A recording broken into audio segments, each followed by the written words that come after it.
Financial markets పై పట్టు సాధించాలనుకునే వాళ్ళు Revanth conduct చేసే వెబినార్ కోసం ఈ నెంబర్ కి కాల్ చేయండి. నమస్తే, వెల్కమ్ టు సుమన్ టీవీ. నేను విష్ణు. ప్రస్తుతం పాటు certified wealth manager Revanth Chalamala ఉన్నారు. వారితో మాట్లాడదాం. సార్ నమస్తే. సార్ రేవంత్ గారు. నమస్తే అండి. రేవంత్, భగవంతుడు ఎత్తిన అన్ని అవతారాలు కూడా లోక కళ్యాణం కోసమే. అవునండి. సో భగవంతుని ప్రతి అవతారం నుంచి మనం ఎన్నో గొప్ప విషయాల్ని, మంచి విషయాలను తెలుసుకోవాలి. అవును. సో ఇప్పుడైతే వినాయక చవితి పర్వదినం రాబోతుంది. అవును. సో వినాయక చవితి అంటేనే అందరూ ఎంతో సంతోషంగా ఇంటిల్లపాది కుటుంబ సభ్యులందరూ కూడా ఆ వినాయకునికి పూజ చేసుకుంటారు. అవును. చాలా మంది పెద్దవాళ్ళు కానివ్వండి, పిల్లలు కానివ్వండి, వారి పుస్తకాలను తీసుకొచ్చి స్వామి ముందు పెట్టి దాని మీద మనం ఓంకారం, పసుపుతో ఓంకారం దిద్ది పూజ చేస్తుంటాం. కాబట్టి సో వినాయక చవితి పర్వదినం నుంచి మనం ఏం నేర్చుకోవాలి? వినాయక చవితి అంటే కేవలం పూజ చేసుకోవడం మాత్రమే కాకుండా ఆ మూర్తి నుంచి మనం ఎటువంటి ఆర్థిక పాఠాలను నేర్చుకోవాలి అంటారు? సార్, ఇక్కడ మనకి ఏ రిలీజియన్ అని అవ్వచ్చు, లేకపోతే దేవుడి రూపమైన ఉండొచ్చు. ఏదైనా చెప్పేది వే ఆఫ్ లివింగ్. ఏ పరిస్థితుల్లో మనం ఎలా ఉండాలి, ఎలా ఉంటే మనకి సమస్యలు రాకుండా ఉంటాయని. సో ఇందులో ఫస్ట్ మనకి వినాయకుడు అనగానే గుర్తొచ్చేది ఆది, ప్రారంభం, మొదలు. ఏదైనా ముందుగా మొదలు పెట్టాలి. శ్రీకారం ఆయనతోనే స్టార్ట్ అవుతుంది. మొదలు పెట్టాలి. మీరు ఫైనాన్షియల్ జర్నీ చేయాలనుకుంటున్నారు, start with your financial planning, start investing. When now మొదలైతే పెట్టాలి. మొదలంటూ లేకపోతే అసలు జర్నీ అనేది ఉండదు. సో ఫస్ట్ ఆయన రూపం మొత్తం చూడగానే అదే గుర్తొస్తుంది. నెక్స్ట్ ఆయన పెద్ద తలకాయ, అది ఆయనకు సంబంధించినటువంటి జ్ఞానాన్ని మనకి చెప్తూ ఉంటది. జ్ఞానానికి సంకేతం ఆ పెద్ద ముఖం. సో ఇది మనం ఇన్వెస్ట్మెంట్ సైడ్ లో చూసినప్పుడు దేని మీద అయితే పెట్టుబడులు పెడుతూ ఉంటామో ఆ సబ్జెక్ట్ గురించి పూర్తిగా అవగాహన తెచ్చుకొని ఉండాలి. పెట్టుబడి రంగాల్లో మనం జడ్జిమెంట్ అనేది చాలా క్విక్ గా తీసుకోవాల్సి ఉంటుంది, చాలా కేర్ఫుల్ గా తీసుకోవాల్సి ఉంటుంది. మన డెసిషన్స్ అన్ని కూడా చాలా ఇన్ఫార్మ్డ్ అని అంటే సమాచారానికి అనుకూలంగా ఉంటుంటాయి. ర్యాండమ్ గా తీసుకున్న డెసిషన్స్ వల్లనే మెజారిటీ ఆఫ్ ద తప్పులు జరుగుతూ ఉంటాయి. ఏ జడ్జిమెంట్ తీసుకున్నా, ఏ నిర్ణయం తీసుకున్నా కానీ అది పూర్తి జ్ఞానంతో తీసుకోవాలి, కానీ దేని బేసిస్ మీద, ఎమోషనల్ బేసిస్ మీద ఉండకూడదు అని. అండ్ నెక్స్ట్ వచ్చేసరికి మనకి ట్రంక్, స్వామివారి తొండం. సో ఆయన వెళ్లే మార్గంలో ఏది అడ్డొచ్చినా గానీ దాంతో తీసి పక్కన పడేసి వెళ్ళిపోతూ ఉంటారు. సో మన పెట్టుబడి రంగాల్లో కూడా, మన మార్కెట్స్ లో కూడా చాలా హర్డిల్స్ వస్తూ ఉంటాయి. Over night economic bad news, global economic situations, global market reactions, local market reactions, XYZ రకరకాల పరిస్థితులను ఎదుర్కొంటూ ఉంటాం. సమస్యలు వస్తూనే ఉంటాయి. పెడతాం పడిపోతాయి, రకరకాలుగా సమస్యలు వస్తూ ఉంటాయి. ఇక్కడ ఆయన నేర్పింది ఏంటి? ఎటువంటి సమస్య వచ్చినా ఆ సమస్యను తీసి పక్కకు పడేసి నీ ప్రయాణం మాత్రం సాగుతూనే ఉండాలి. ప్రయాణం మాత్రం ఎట్టి పరిస్థితుల్లో ఆపకూడదు. సో ఆయన ఆ తొండంతో ఏవైతే తీసి ఇలా పక్కన పడేస్తుంటారో వచ్చే అడ్డంకుల్ని, సో మనం కూడా దాన్ని ఆ విధంగానే ప్రతి సమస్య, మన లైఫ్ లో సమస్యలు ఉండొచ్చు, ఇన్వెస్ట్మెంట్ లో వచ్చే సమస్యలు ఉండొచ్చు. నేను మార్కెట్ వాడిని కాబట్టి ఆ భాషలో చెప్తాను. ఆ తీసి పక్కకు పడేసి మన లైఫ్ అనేది ముందరికి సాగుతూనే ఉండాలి. ప్రతి దానికి ఒక find out, we have to find out a solution, we have to make our problems and obstacles to your side and we have to go.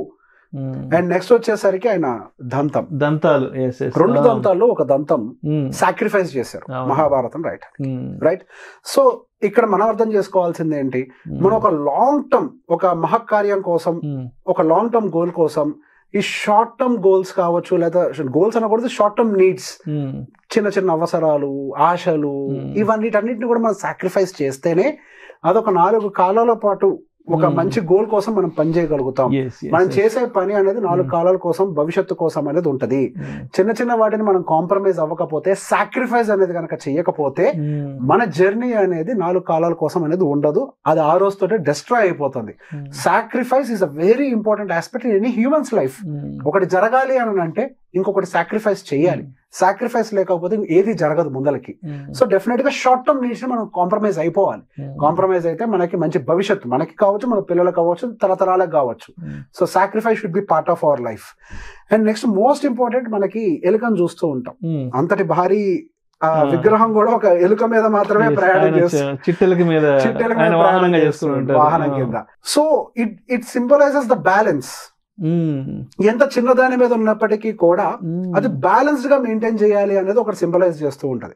మనం పెట్టుబడులు అనేవి ఎమోషనల్ గా ఎటో ఒక్క వైపుగా ఎక్కువగా పెట్టేసి ఇంబ్యాలెన్స్ క్రియేట్ చేయడం కాకుండా it indicates the diversification and balances. So proper గా మనం పెట్టేటువంటి పెట్టుబడులు డైవర్సిఫై జరగాలి. అంటే డైవర్సిఫికేషన్ అనగానే ఎలా చూస్తారు, మ్యూచువల్ ఫండ్ ఎగ్జాంపుల్ తీసుకున్నాం అనుకోండి, small cap in one AMC, small cap in another AMC, small cap.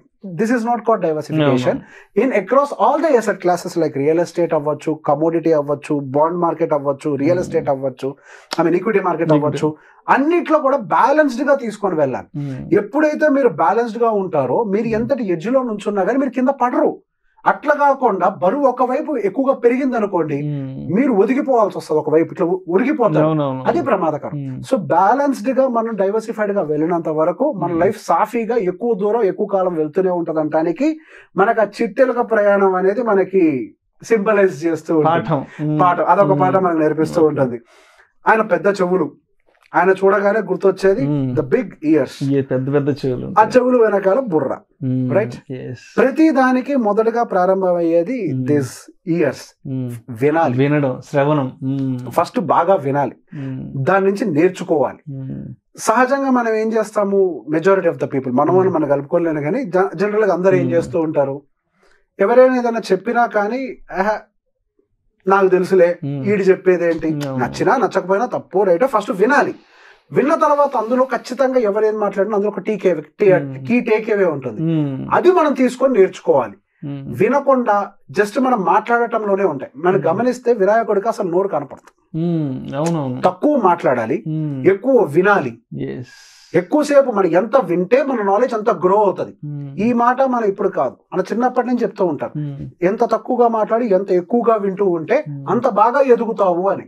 మాట తక్కువ ఉండాలి, పని ఎక్కువ ఉండాలని చెప్తుంటారు. సో ఇక్కడ నాలెడ్జ్ విషయంలో ఏంటి, వినాలి. You have to gain as much as possible.